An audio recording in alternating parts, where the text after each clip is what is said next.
Good evening, everyone. It's Paulie. So it's been a while since my last live stream, and this evening is a replay. I do apologise. I've just had to spend some time catching up on work, and there's a little backlog. So firstly, let me apologise to everyone that I've still got work that I'm holding onto there. And secondly, thank you all again for all the opportunities. I really do appreciate it. Well, how was your Anzac long weekend, everyone? Did you all stand at the end of your driveway or celebrate in some other way? Maybe a social media post or something later in the day with family or friends or on a phone call? Let us know. Comment below. Myself, I filmed the live service, the dawn service from my driveway. I left a video which you can find in the links below. And I'll try and get to pop up here or here, wherever it is, maybe there or there. And apart from that, just a lot of editing. I was fortunate enough to see Sergio before on the weekend as well, and spent some time with him, and that was fantastic. And I also was surprised to get an amazing email from the Major.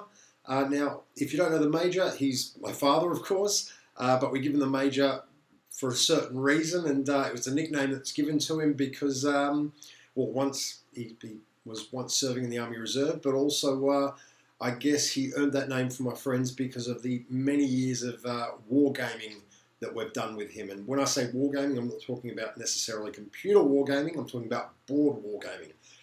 Zane, Alwyn, Dan from Sydney will know about this. And of course, Dan, Bryce, and John, and other people will know about from here. So that's sort of where he coined his name. He sent me an email. He currently lives overseas, and he sent me an email asking just a couple of questions. We don't often get time to chat just due to the time difference and working and whatnot. But so the Major has sent me an email with some questions. The first lot are directed at myself, and the second are to the audience. So you at home there, comment below, and I'll ask the questions after I guess I've answered the first segment. So the first question is life under lockdown, and he's asked how am I managing life under lockdown. So the answer to this question, Major, would be overall I've been in a positive, I guess, upbeat mood. I have felt for my friends that haven't been so fortunate employment-wise or are in certain fields and sectors that have been put under strain.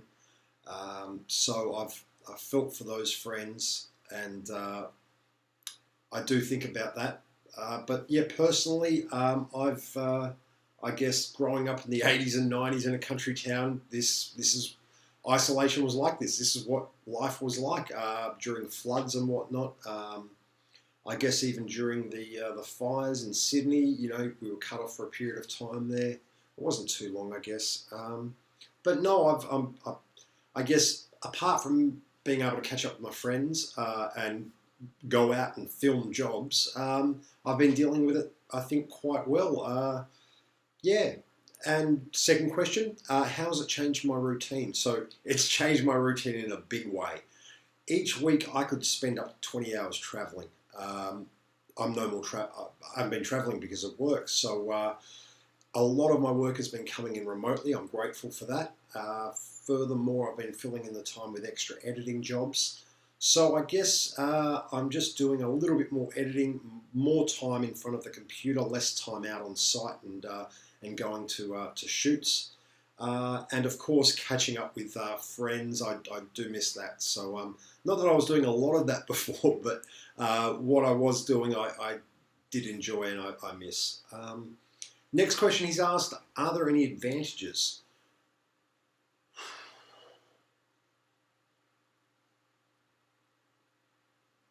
Personally, I've found this time useful as it's allowed me to be creative in the ways that I've tried to, I guess, continue to look for work. As a freelancer, I guess every freelancer's experience is different. Personally, mine, while I'm still new to the field, I've been lucky to build up clients that are ongoing and consistent and regular work. So while I haven't been able to fully provide all the services I normally would with photography and videography, the social media management side of things have picked up. Furthermore, I've sort of been lucky in that I can get people sending more work via correspondence, so a lot more editing work. And also, I guess I've had the opportunity to be involved in more collaborations now because other creators and artists are based at home, and I've been fortunate enough to collaborate with Coach Glossop, with Stephen. Oh gosh, there's Mini Smee, Tyrone. I've been very lucky. So there's been there's been a lot of advantages, I guess. But once again, it's been unfortunate, unable to catch up with friends and hearing friends that are in, the retail sector, aviation, other areas, tourism, hospitality that have been affected, friends' businesses closing. That's been unfortunate. Now, anything special planned when I return to normal? Yes, hopefully some weddings, some functions. A couple of events, sports. I can't actually. That's one thing I do miss. Filming sports and being around athletes. It's great fun, female or male, but just a positive atmosphere, positive experience. I like being around that sort of environment. Yeah, that's what I have missed, and that's what I can't wait to do as soon as quarantine and isolation and everything starts to return to normal. Go film some sports. Now, these questions are, I guess, directed to you, the audience member. So I'll get you guys to maybe comment below, and I'll, of course, leave my comments at the end. So the first question is, do you think this experience will change people's behaviours permanently? I would like to think so. I'd like to think it make us more grateful for what we have, and hopefully plan and prepare better should these things ever occur again. But then again, everyone else will see it all differently. So yes, one of the questions that he's asked, because he's a town planner / urban designer, is do you think people will want bigger houses further out in the suburbs, or smaller homes closer to old shopping?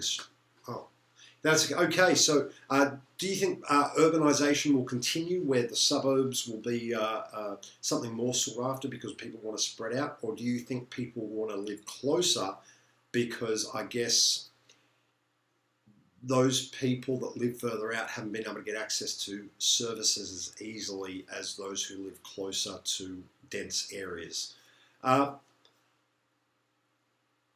leave that to the audience to answer once again. Personally, I think the way urban design and transport and planning is going, that we are going to look at more transport-orientated design. That is, higher density residential areas will be built around transport corridors.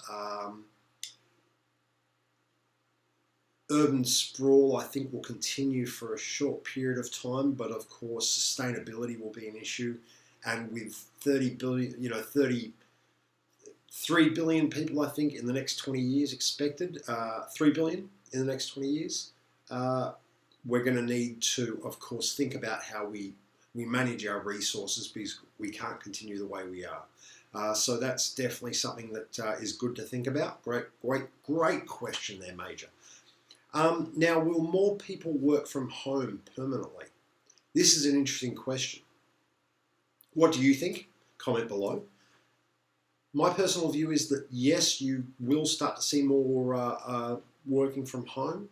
Not that that's a bad thing, but I definitely think there needs to be some consideration and planning when it comes to this, so that people can continue to work, because obviously the social environment is still sought after and can be conducive to certain business environments. Hopefully it won't lead to more part-time and casual work. Seeing more full-time work would be great. But That's a good question. I don't actually know. I need to do more research on that. What do you guys think? What's your opinion? What do you think will happen to work and people working from home in the next 20 years? Will it become more common? And, this is a great one. Will singles, so these are all planning and urban design questions. Well done, Major. Well, he slipped that in there.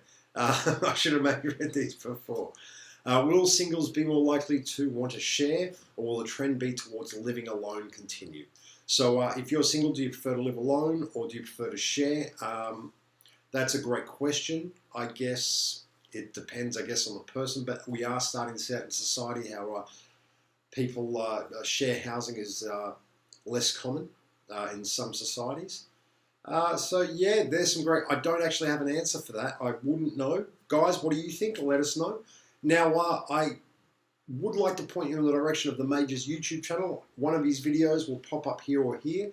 We recently did this remotely, and this is actually on the subjects of development and growth in the next 20 years. He went to a seminar recently hosted by the UNHCR, and that was looking at growth for the next 20 years and what planners and urban designers are going to do about it. So he was actually a speaker there, and I I interviewed him. Wasn't like a police questioning, but I interviewed him about that and what he spoke about, and of course some of the topics that were brought up and some of the ideas and the experience, of course. So check out that video. All the links from today will be in the description section. Thank you all again for watching. We'll hopefully return back to live streaming soon. I've got some more content coming out. Be sure to watch that. As always, thank you all again for your time. Have a wonderful week, everyone. Peace out. Stay awesome.